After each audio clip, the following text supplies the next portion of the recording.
kutawaliwa na mazingira badala ya kuyatawala mazingira. Maskini hana uwezo wa kuyatawala mazingira, hana uwezo wa kutawala matumizi ya muda, hana uwezo au mamlaka au uhuru wa kufanya aonalo linafaa. Maana unaona hili linafaa, lakini linataka pesa ili kulitekeleza. Kwa hiyo utafanya jingine lisilofaa kwa sababu ndilo liko ndani ya uwezo wako au halihitaji fedha. Jamani, kweli si kweli? Ukiwa na pesa utaenda unapotaka kokote kule. Bila pesa hauwezi kwenda. Jamani, kweli si kweli? Ukiwa na hela utakula chochote ukitakacho. Usipokuwa nazo utakula kile ambacho kimepatikana. Jamani, kweli si kweli? Ukiwa na pesa utavaa nguo uipendayo. Usipokuwa na hela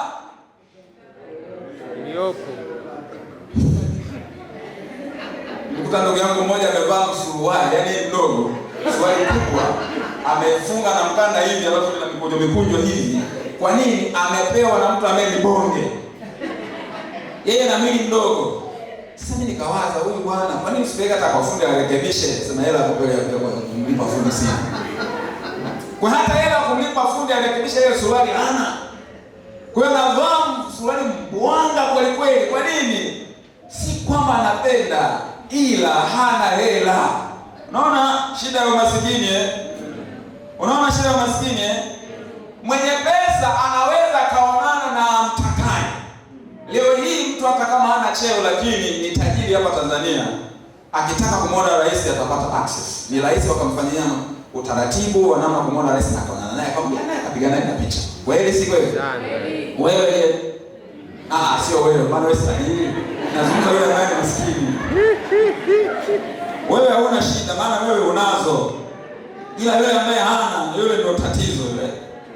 Unaona mtu ambaye hana hela ni rahisi kununuliwa.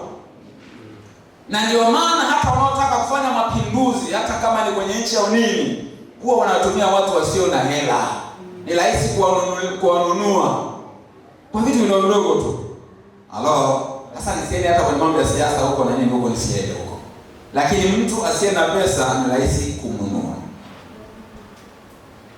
Nadhani ni jana tu nilikuwa nikasoma mtandao, mwanamke mmoja ameuza mtoto wake kwa milioni 20. Amefanya njama za mtoto wake kutekwa kwa malipo ya milioni 20. Sasa nawaza asinifanye kupoteza tu mtoto lakini inaonekana huyu maskini. Just imagine mtoto wako kumzaa, uko tayari kumuuza. Asiseme wewe hauwezi kufanya hivyo. Ila kuna mtu anafika mahali umaskini umempiga, umemtesa kiasi kwamba anaweza kufanya vitu vya ajabu sana ili tu aondoke kwenye hiyo hali.